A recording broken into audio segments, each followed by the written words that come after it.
The first thing that most people learn about screenwriting is the simple rule: show, don't tell.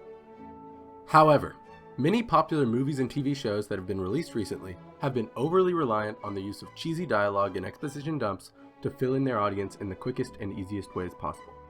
One especially criticized branch of these golden rule breakers has come from the meteoric growth of streaming services over the past decade, specifically Netflix, HBO, Disney, Prime Video, and Hulu.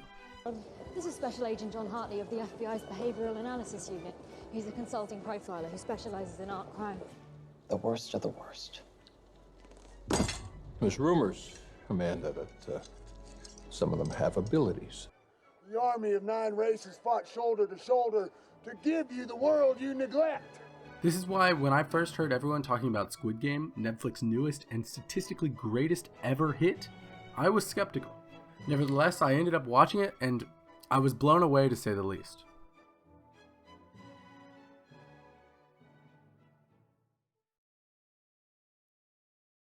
About a month ago, I was watching the behind-the-scenes commentary for one of my favorite shows, Gravity Falls. In it, creator Alex Hirsch spoke about one of the best ways to flesh out and differentiate your characters without directly telling the audience. They're 100% there just to suggest something about the tone. Like that scene at the end with the grappling hook and the hat. One good way to establish characters and the differences in their personality particularly when you're writing a pilot, is to show how different characters respond to the same situation. Put different characters in the same situation and see how they react differently. Now, obviously, Alex Hirsch didn't come up with this idea. Writers have been using this principle for thousands of years. However, Squid Game does it so perfectly and masterfully that it deserves specific recognition. Part 1. Cross-sectional study. Dalgona Cookie Game. Spoilers for the entirety of Squid Game from this point forward. In the grand scheme of things, Squid Game doesn't have that much time to develop its characters. So, the writers had to constantly be using any screen time they had to do so.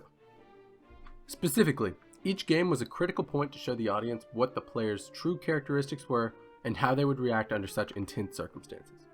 The best example of this is the Cookie Cutter game, where nearly every member of the cast is given some development in a masterful display of screenwriting from the showrunners. Let's break it down. Our protagonist Song Gi-hoon gets the hardest shape, but ends up figuring out the licking strategy almost by luck. Also, he influences the other remaining contestants to do the same.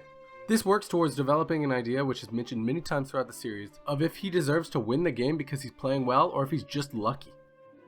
Kwon Se-byuk goes into the vents beforehand and learns about the sugar vats. She ends up trusting San-woo enough to tell him what she saw and chooses the same shape as him when he goes to choose the triangle. San-woo realizes what the game is thanks to information from Se-byuk, but he decides not to tell his team the information he learned, and even actively encourages them to choose different shapes from him, putting the rest of them at a sharp disadvantage. Ali carves out level by level around the circle cookie, thinking outside the box to solve the problem in a different way. This shows his different upbringing having advantages because unlike the other Koreans who knew the game from their childhood and thus went straight into cutting out the lines, Ali had never seen the game before, and because of that he took his own approach, which was successful in the long run. Il-nam uses his experience to lick the end of the needle as he carves, giving him an advantage even though his hands are shaky. Also, he claims to have used Song Gi-hoon's strategy later in the game, saying it saved his life. What a nice old man. Han Min-yo uses her smuggled lighter to heat the needle and make it much safer to cut out the cookie. She then gives the lighter to Duck-soo on top of this to try and buy her way into a strong faction. Duck-soo struggles in a game where he can't directly intimidate others, though his high status among the contestants wins Min-yo's lighter and his ticket to success. Each character had their own creative way of solving the problem.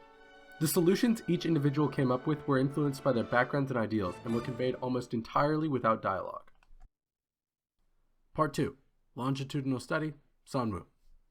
Squid Game doesn't just convey characteristics and ideals through these games. It also shows the character development of these characters over the course of the show. For one of the best examples of this, let's look at San-woo. Game 1. Red light, green light. Like in all the games, San-woo uses his brain to figure out you can move behind other players and your movement won't be detected. He tells his friend Song Gi-hoon, helping him get past the first challenge. Game 2. Cookie Cutter. Again, he figures out a better strategy to approach the game, this time due to information supplied from Kwon Se-byuk. However, he doesn't tell his friends what he knows this time, beginning to show his increasing selfishness and embrace of the competitive nature of the game, even when it puts his friends in danger. Game 3. Tug of War. When choosing teammates, he doesn't want to openly go against his friends, but he also doesn't have much faith in them, so he looks for the stronger men to add to the team. When the game begins, he plays his part well, listening to the advice of the old man. Later, he makes the last-ditch effort to put the other team off balance, sharing his strategy with the team, though only as a means of self-preservation. Game 4, Marbles. He decides to partner with Ali because he believes his physical strength is the biggest complement to his own mental strength. He does this even though his lifelong friend Song Gi-hoon still doesn't have a partner when he chooses. He chooses a marble game for his battle with Ali and explains the rules to him, even though he didn't necessarily have to. However, when he starts overwhelmingly losing the game of chance, he freaks out at Ali and uses every trick to get him to change games. In the end, he has to win the game by deceiving Ali, the most loyal friend he's made in the game. Game 5, Glass Tiles. He makes the very smart decision once again before the game starts to go later rather than earlier. At the end of the game, he shoves and kills the man who basically saves his life, so he could be certain of his own survival. After the last meal, he kills Kan Se-byuk and fully embraces the demoralized nature of the game. He believes there will be only one winner anyway, so he just goes ahead and murders her. Game 6, Squid Game. He tries to overpower and even succeeds in severely wounding Song Gi-hoon.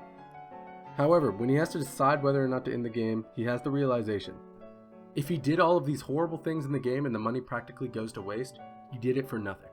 So, in his final moments, he chooses to die rather than live with the guilt of his own actions.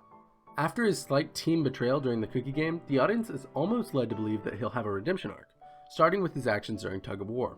However, with each progressing game, the writers showed him with increasingly worsening behavior and a rapidly decaying sense of morality.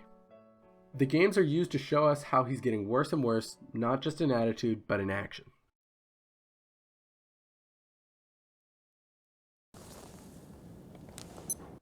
The writers of Squid Game had to be compact and creative with how they developed their characters, and this made for a better show.